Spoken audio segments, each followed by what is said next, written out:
오늘 천국 간증은 조용기 목사님이 김상호 목사님으로부터 전해 들은 것을 전해준 간증입니다. 우리 교회에 부목사님으로 계시다가 지금은 은퇴해서 최자실 금식기도원에 계신 김상호 목사라는 분이 계십니다. 김 목사님은 시골에서 살았는데 온 가족이 믿지 않는 불신가정이었습니다. 그 당시 김상호 목사님도 예수님을 믿지 않았습니다.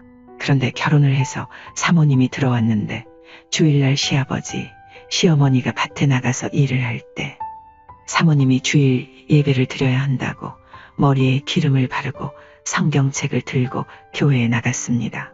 얼마 지나지 않아서 온 동네 사람들이 손가락질을 하기 시작했습니다. 시부모나 시댁 식구들도 모두 다 단단히 화가 났습니다. 그러던 어느 주일날 화가 잔뜩 난 시아버지가 예배드리고 돌아오는 사모님에게 돌을 던졌습니다. 사모님은 시아버지가 던진 돌에 머리를 맞아 뒤통수가 깨어져 피가 철철 흘렀습니다. 그래도 사모님은 여전히 타협하지 않았습니다. 결국 사모님은 남편 김상호 목사님을 죽게로 인도하고 시부모님들도 다 죽게로 인도했다고 합니다. 그런데 제가 목사 초년병 시절에 영어를 할 줄 알았기 때문에 당시 우리 교단의 총회장이던 존 스테스 선교사 통역을 했습니다. 그때 당시 김상호 목사님은 청주에서 목회하고 계셨는데 하루는 청주 지방에서 전보가 왔습니다. 전보 내용은 김상호 목사 급사 장례에 위촉하는 내용이었습니다. 그때는 청주에서 전화해도 서너 시간은 걸려야 통화가 되어서 전보로 소식을 알려온 것입니다. 그 전보를 받고 저는 존 스테스 선교사의 지시를 받아 장례위원을 구성하여 청주로 내려보냈습니다. 그리고 죽은 지 3일이 되던 날 시신의 코를 막고 염도 다하고 관도 갖다 놓고 심장마비라는 사망 진단서도 의사에게 받아놓고 입관 예배를 드리고 있었습니다. 며칠 후 요단강 건너가 만나리 하면서 찬송을 부르고 시신을 관 속에 넣어놓았는데 갑자기 화다닥 살아나 버렸습니다. 그러자 그곳에 있던 장례위원들이 깜짝 놀라 다 달아났습니다. 그리고 살아난 김상호 목사님은 관 옆에 앉아 놀라서 방을 나가 있는 사람들에게 들어오라고 하니 모두 유령이야 유령하면서 서로 안 들어가려고 합니다. 그래서 사람들이 다 스크럼을 짜고 살살 들어가 가까이 가서 몸을 만져보니 살아난 것이 분명하였습니다. 그러자 김상호 목사님이 안 죽은 사람을 왜 관 속에 넣었느냐라고 호통을 쳤습니다. 그러자 모였던 목사님들이 웃기는 소리 하시네요. 죽어 3일이 되고 사망진단서까지 떼어놓았는데 그 코의 솜이나 끄집어내시오 라고 말했습니다. 여러분, 죽었다가 살아난 이야기가 많이 있지만 김상호 목사님의 죽었다가 살아난 이야기는 진짜입니다.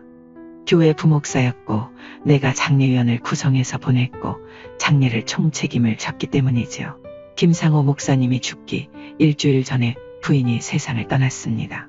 부인의 장례식을 치른 다음 일주일 후에 김상호 목사님이 아이들을 데리고 무덤에 갔더니 전날 많이 쏟아진 비 때문에 잔디가 뿌리를 내리지 못한 상태에서 분묘의 흙이 쓸려 내려가 버렸고 묘가 갈라져 있었습니다.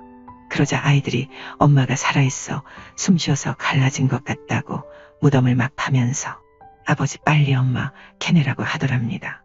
목사님은 울면서 흙을 파헤치고 있는 아이들을 겨우 달래서 집으로 돌아왔습니다. 그리고는 자신도 주님께 위로받으려고 마당에 자리를 깔고 앉아서 성경을 읽고 찬송을 부르고 있는데 갑자기 누가 와서 등허리를 칼로 콱 찌르는 것 같더랍니다. 너무 마음이 슬픔에 잠겨 있어 급성 심장마비가 온 것입니다. 그래서 쓰러지는데 보니 하늘에서 별 3개가 떨어지더랍니다. 그 별이 점점 가까이 오는데 보니 흰옷 입은 새 천사더랍니다. 이 새 천사가 자기에게 오더니 옆구리를 탁 잡고 집으로 가자 하는데 뒤를 돌아다 보니 자기가 누워있는 것이 보이더랍니다. 그래서 천사에게 나는 누구고 저 누워있는 나는 누구입니까? 하고 물으니 그것은 내가 50평생에 들어있던 집으로 내 껍데기야. 이제 집으로 가자 하고 천사에게 이끌려 하늘로 가며 북극 지역을 지나가는데 별이 다 보이더랍니다. 그 별들 사이를 지나 한참을 지나가는데 갑자기 새로운 우주가 눈앞에 나타나는데 눈이 부시고 너무 아름답더랍니다. 이 새로운 우주에 도착해 새 예루살렘 성 입구에 들어가니 완전히 수정 같은 성벽의 성이더랍니다. 그리고 성문에 천사들이 있어 생명책을 내놓고 보더니 김상호라는 이름이 있으니 들어가라 하더랍니다. 그 세계에 들어가기 직전에 천사가 한 책을 펼치는데 거기에는 목사님의 어릴 때부터 시작하여 목사님이 그곳에 가기까지 지은 죄가 하나도 빠짐없이 다 기록되어 있었다고 합니다. 심지어 17, 18세 정도 일정 시대 때 모두가 맨발 벗고 다닐 때 일본 사람의 구두 한 켤레를 훔쳐 신은 것까지 상세하게 기록이 된 것을 보고 목사님은 너무 부끄러워 고개를 숙였습니다. 그러자 천사가 부끄럽게 생각하지 말라. 내가 회개하였으므로 예수님의 십자가 보혈로 이미 용서되었다. 라고 말했다고 합니다. 천사의 인도로 또 다른 곳으로 들어가니 천군 천사들과 앞서 간 성도들이 양편에 줄을 지어서 할렐루야 찬송을 부르며 목사님을 환영하는데 기가 막히게 좋더라고 했습니다. 성에 들어서자 예수님이 영접해 주시면서 내 아들아 환영한다 하고 말씀하시는데 많은 천사와 사람들이 할렐루야 하더랍니다. 그렇게 성에 들어가니 스데반 집사가 나와 영접함으로 반가워서 스데반 집사님 그 돌 맞아 죽을 때 안 아팠습니까? 하니 그는 말하길 예수님이 아버지 보좌 우편에 서서 자기를 영접하시는 것이 너무 좋아서 아픈 줄도 모르고 올라왔지요 하더랍니다. 스데반 집사를 이렇게 만나고 나니 다윗도 자기를 만나러 왔더랍니다. 그런데 아주 젊어 당신 성경대로 똑같네 라고 했다고 합니다.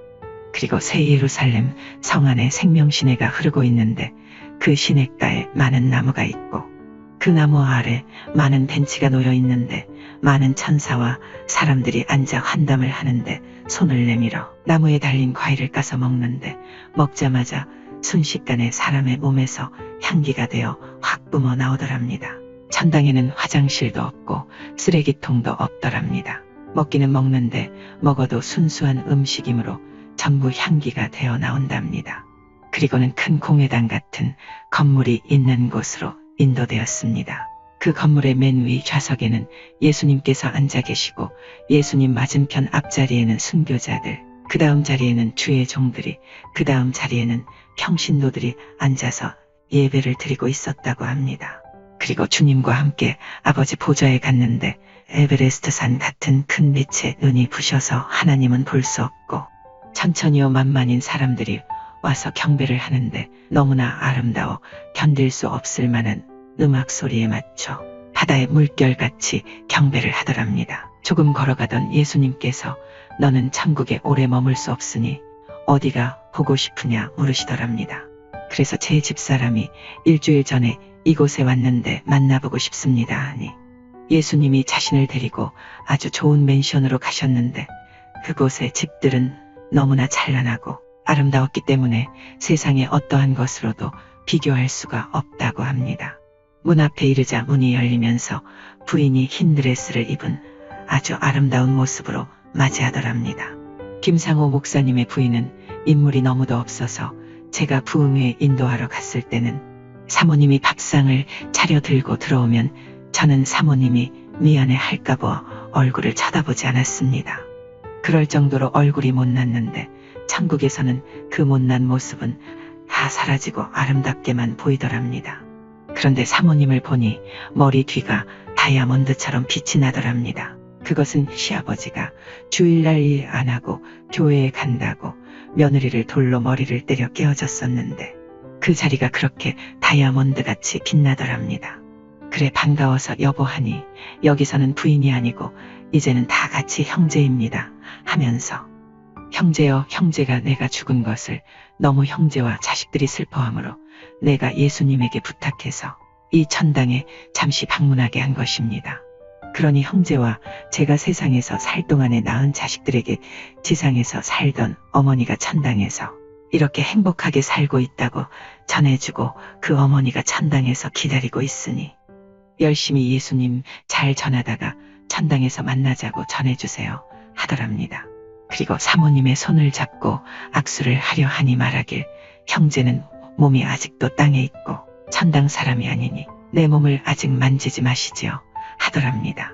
이렇게 사모님을 만난 후 예수님은 또 어디가 보고 싶으냐 하심으로 주님 내 집도 좀 보고 싶습니다 하고 말씀드렸더니 자기를 데리고 가시는데 큰 맨션으로부터 작은 맨션이 끝이 없이 많더랍니다. 그리고 한 곳에 이르니 김상호라고 문패가 붙어 있는데 지붕은 없더랍니다. 그래서 주님 다른 사람 집은 다 지붕이 있는데 왜 내 집은 지붕이 없습니까 하니 주님이 말씀하시길 아직 밑에서 재료가 다 올라오지 않아서 그러하다. 그런데 내가 세상에 가서 전도 봉사 선한 행위를 더 많이 하면 지붕이 완성되고 그러면 내가 너를 데리고 올 것이다 하시더랍니다. 목사님이 또 앞서간 친구들을 만나고 싶어하니 천사는 그들의 집이 있는 곳으로 목사님을 인도하였는데 집이 형형색색이었다고 합니다. 세상에 있을 때 한 친구는 예수님을 잘 믿는 줄 알았는데 막상 천국에 와서 보니 그는 집도 없었고 세상에서 상당한 지위에 있었던 친구는 세상에서 영광을 다 받아서인지 천국에 집이 형편이 없었고 세상에서 별로 알려지지 않았던 친구는 천국에서 크고 아름다운 집을 가지고 있었다 합니다. 그때 급히 천사에게 말씀하시길 빨리 데리고 가라. 친구들이 지금 관 속에 집어넣어서 땅 속에 파묻어 버리려고 한다. 파묻어 버리면 들어갈 집이 없어진다. 빨리 데려가라 하시더랍니다. 그래서 예수님에게 인사하고 천사와 함께 가려 하는데 뒤에서 잠깐 기다려야 하여 보니 아브라함이 뛰어오더랍니다. 그런데 아브라함은 늙은 영감으로 생각하고 있었는데 보니 30대의 젊은이더랍니다.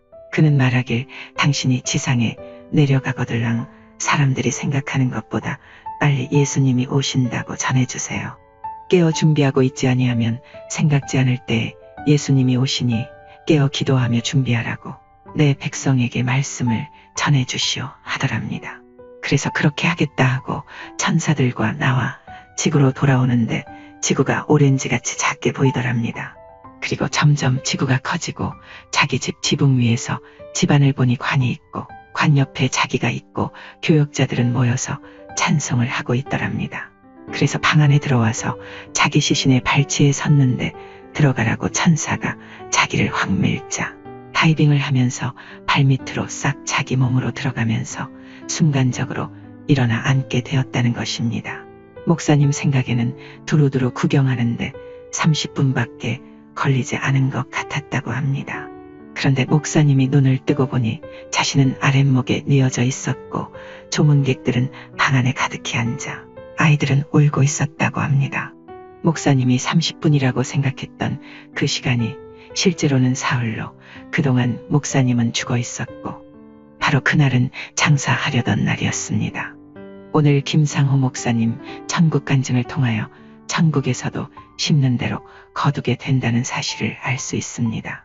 사모님이 돌에 맞아 피가 철철 흘린 곳이 천국에서는 다이아몬드처럼 빛나는 모습은 주님을 위한 헌신은 결코 헛되지 않음을 알 수 있습니다.